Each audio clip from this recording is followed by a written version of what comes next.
Hello everyone, good morning. आज 16 मई है और 10 साल के बाद यूपी ट्रिपल एससी एक विज्ञापन जो कि 2015 में जारी किया गया था उसके लिए इंटरव्यू कराने जा रहा है और ये नोटिस यहाँ पर जारी की गई है।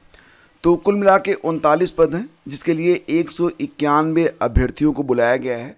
29 मई, 30 मई और 31 मई को लखनऊ का जो यूपी ट्रिपल एससी का कार्यालय है जो कि विभूति खंड गोमती नगर लखनऊ में स्थित है, यहाँ पर अभ्यर्थियों को बुलाया गया है। और ध्यान रहे कि इसके बारे में जो विस्तृत जानकारी है वो 10 मई 2025 को आयोग की वेबसाइट पर प्रकाशित की गई है। तो ये कौन से पद हैं? ये अनुदेशक पेंटर का पद है जिसमें कुल मिला के 39 पद हैं। इसमें एनसीवीटी और एनएसी के लिए कुल 20 पद और डिप्लोमा और डिग्री होल्डर के लिए कुल 19 पद हैं। जोड़कर 39 पद हैं जिसके लिए 191 अभ्यर्थियों का इंटरव्यू करवाया जाएगा 29, 30 और 31 मई को। इसके बारे में जितने भी अभ्यर्थी आवेदन किए हुए हैं उनको विस्तृत जानकारी आयोग की वेबसाइट पर उपलब्ध करा दी गई है।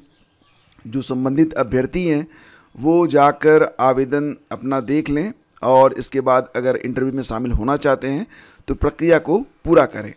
तो आप देख रहे हैं ये जो भर्ती है 10 साल पहले विज्ञापन जारी हुआ था और अब जाकर यहाँ पर इंटरव्यू होने जा रहा है। इतना पेशेंस भी तो होना चाहिए। खैर आगे बढ़ते हैं और ये खबर है संयुक्त प्रवेश परीक्षा परिषद उत्तर प्रदेश की ओर से, यानी कि उत्तर प्रदेश में जो पॉलिटेक्निक की प्रवेश परीक्षा होती है जो कि सीबीटी के आधार पर होती है, तो यहाँ पर लास्ट डेट को बढ़ा दिया गया है। लास्ट डेट पहले 10 मई थी और अब इसे बढ़ाकर 15 मई से 20 मई तक कर दिया गया है। मतलब लास्ट डेट इसकी 20 मई कर दी गई है। तो जो भी एस्पिरेंट पॉलिटेक्निक करना चाहते हैं और अभी तक अपना फॉर्म नहीं भर पाए हैं, लगभग 4 लाख फॉर्म अब तक भरे जा चुके हैं, तो वो अभी भी फॉर्म भर सकते हैं 15 मई से लेकर 20 मई के बीच में। अभ्यर्थी फॉर्म कैसे भरेंगे? तो ये वेबसाइट है www.jeecup.admissions.nrc.in के माध्यम से अभ्यर्थी जो है वो आवेदन कर सकते हैं। बाकी जो विस्तृत जानकारी है उसके लिए आप वेबसाइट पर या फिर ये जो दूरभाष नंबर दिए गए हैं आपकी स्क्रीन पर, ये दूरभाष नंबर हैं जिस पर कॉल करके आप बाकी जानकारी ले सकते हैं। ठीक है, अब बात करेंगे पॉलिटेक्निक के बारे में। आपको पता ही है कि पॉलिटेक्निक करने के बाद ग्रुप डी में और कभी कभी ग्रुप सी में भी आपको जॉब करने का मौका मिलता है। और कई बार तो ऐसा भी होता है कि रेलवे में भी कई सारी भर्तियां आती हैं जिसमें पॉलिटेक्निक या फिर आईटीआई डिप्लोमा आपसे मांगा जाता है। और फ्रेंड्स, यूपीएससी यानी कि संघ लोक सेवा आयोग, यूनियन पब्लिक सर्विस कमीशन की ओर से 2026 के लिए समय सारणी जो है वो जारी कर दी गई है। तो समय सारणी में इस बार जो मेन हाइलाइट्स है वो ये है कि एनडीए और एनए का एग्ज़ाम, देखो आपको पता होना चाहिए कि एनडीए और एनए साथ ही साथ सीडीएस के लिए 2 बार जो है परीक्षाएं करवाई जाती हैं। तो पहली परीक्षा के लिए आवेदन जो है वो 10 दिसंबर 2025 से लेकर 30 दिसंबर 2025 तक आवेदन होंगे। परीक्षा 12 अप्रैल को होगी।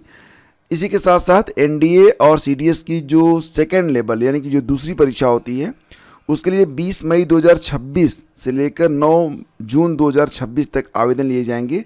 परीक्षा जो है वो 13 सितंबर 2026 को करवाई जाएगी। इसके अलावा आपकी जो सिविल सेवा की प्रारंभिक परीक्षा होती है जिसके लिए फॉर्म 14 जनवरी से शुरू होंगे और 3 फरवरी 2026 तक चलेंगे। 14 जनवरी 26 से लेकर 3 फरवरी 2026 तक फॉर्म भरे जाएंगे सिविल सेवा प्रारंभिक परीक्षा के लिए।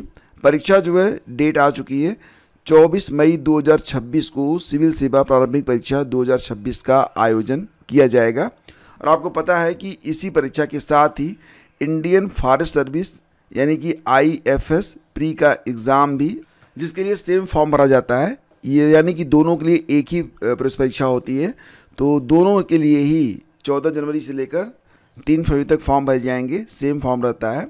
और 24 मई को परीक्षा करवाई जाएगी। मेंस दोनों का अलग अलग होता है, प्री तो एक ही रखा जाता है। ठीक है, यूपीएससी की ऑफिशियल वेबसाइट पर आपको ये कैलेंडर देखने को मिल जाएगा।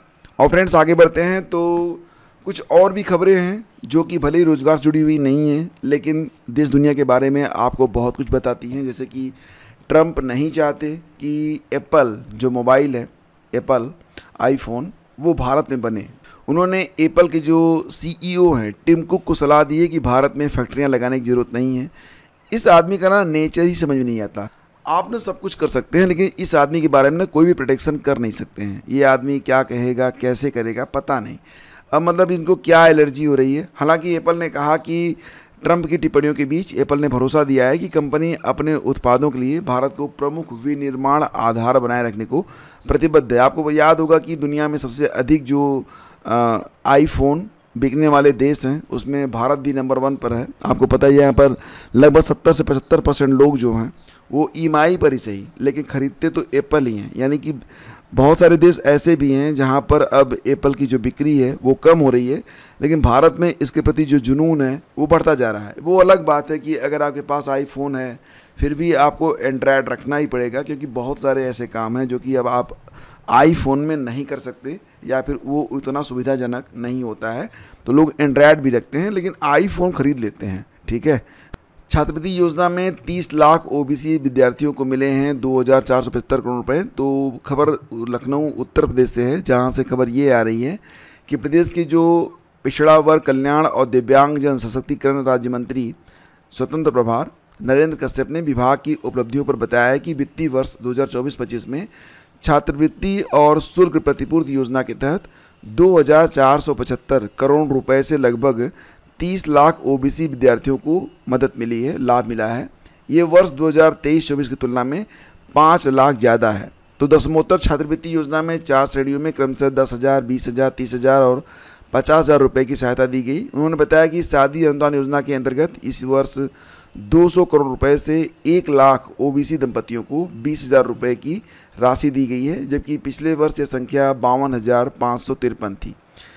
हालांकि इसी बीच खबर ये भी मिलती है कि बहुत सारे ऐसे भी अभ्यर्थी रहते हैं जो कि उम्मीद लगाए रहते हैं लेकिन किन्हीं कारणों से उनको जो है छात्रवृत्ति नहीं मिल पाती है। इलाहाबाद विश्वविद्यालय में PG में पाठ्यक्रमों में प्रवेश के लिए आवेदन की आज अंतिम तिथि है, 16 मई लास्ट डेट है और गुरुवार तक कुल 46,303 अभ्यर्थियों ने ऑनलाइन पंजीकरण कराया है। इसमें 21,996 ने फीस जमा करते हुए आवेदन की प्रक्रिया को पूरी कर ली है। तो पंजीकरण के मुकाबले आवेदनों की संख्या काफ़ी कम होने के कारण विश्वविद्यालय प्रशासन आवेदन की अंतिम तिथि में विस्तार कर सकता है। फिलहाल तो अभी जो लास्ट डेट है वो आज ही है। अगर विस्तार होगा तो इसके बारे में आपको जानकारी मिल जाएगी, क्योंकि अभी आवेदन कम हुए हैं तो हो सकता है कि जो डेट है वो एक्सटेंड हो सकती है। और दोस्तों यहाँ पर एक खबर और भी है कि एडेड और स्ववित्त पोषित माध्यमिक स्कूलों में समर कैंप की अनिवार्यता को ख़त्म किया गया है। यहाँ पर ये कहा गया है कि जो एडेड और स्ववित्त पोषित माध्यमिक स्कूल हैं अगर वो चाहें तो विशेष परिस्थितियों में जो समर कैंप है उसको स्थगित कर सकते हैं। यानी कि ये अनिवार्य नहीं है, ये विद्यार्थी, अभिभावक और शिक्षकों की सहमति से किया जाएगा। हालांकि जो राजकीय माध्यमिक विद्यालय में कैंप का आयोजन है वो 21 मई से ही होगा। तो राजकीय में तो समर कैंप करवाया जाएगा 21 मई से। हालांकि शिक्षक संघ जो हैं वो इसके विरोध में हैं और ये भी कहा जा रहा है जैसे कि जो उत्तर प्रदेश माध्यमिक शिक्षक संघ चंदेल गुट है उसके संरक्षक और विधान परिषद सदस्य राज बहादुर सिंह चंदेल ने महानिदेशक स्कूल शिक्षा को पत्र लिखकर कहा है कि समर कैंप को स्थगित किया जाए, क्योंकि इस भीषण गर्मी में समर कैंप अप्रासंगिक है। आपको क्या लगता है फ्रेंड्स कि समर कैंप होना चाहिए, जबकि तापमान आप देख रहे हैं कि कितना मतलब कि बहुत ही ज़्यादा महसूस हो रहा है और बिजली की कटौती भी लगभग हर जगह हो रही है। तो ऐसे में समर कैंप कराना कहाँ तक उचित है, आपकी राय भी ज़रूर जानना चाहेंगे। समर कैंप में आने वाले शिक्षकों को नियमानुसार छुट्टी मिलेगी, बिना अभिभावक की सहमति के छात्रों को स्कूल में नहीं रोकेंगे, धूप में किसी प्रकार की गतिविधि नहीं कराएंगे, छात्रों को किसी प्रकार का तनाव नहीं देंगे, किसी भी गतिविधि में शामिल होने के लिए छात्रों को बाध्य नहीं करेंगे। तो ये निर्देश हैं, लेकिन समर कैंप 21 तारीख से करवाने की बात यहाँ पर चल रही है। अब दोस्तों अब बात करते हैं STT परीक्षा के बारे में। तो STT 2024 का रिजल्ट वितरण 20 से किया जाएगा और जितना भी आपको पता है ना कि ये दूसरा चरण है। पहले चरण के लिए जो वितरण कार्य है वो हो चुका है और जो दूसरा चरण है इसके लिए जो वितरण कार्य है वो शुरू किया जाएगा 20 तारीख से। तो 20 से 27 मई तक सुबह 10:30 से शाम 4 बजे तक पटना में किया जाएगा। जिला शिक्षा पदाधिकारी संजय कुमार ने बताया कि रिजल्ट कार्ड के वितरण के लिए राजधानी पटना में 11 केंद्र बनाए गए हैं। तो ये जो 11 केंद्र बनाए गए हैं, इन केंद्रों के बारे में अगर आप जानना चाहते हैं तो ये क्लिप आपको हमारे टेलीग्राम चैनल पर मिल जाएगी, वहाँ पर जाकर आप देख सकते हैं। हालांकि जो विस्तृत जानकारी है कि रोल नंबर वाइज और सब्जेक्ट वाइज किसको कब और कैसे वितरित किया जाएगा, तो सारी जानकारी के लिए पहले से ही नोटिस जारी हो चुकी है। नोटिस भी मैंने आपको टेलीग्राम पर शेयर किया हुआ है, अगर आप चाहें तो जाकर देख सकते हैं, और ये न्यूज़ भी आपको टेलीग्राम पर पढ़ने को मिल जाएगी। तो फ्रेंड्स, ये थी आज की पूरी update. Thank you so much for watching the video and joining to us. हम मिलते हैं आपसे अगले वीडियो में। आज्ञा दीजिए, नमस्कार, जय हिंद।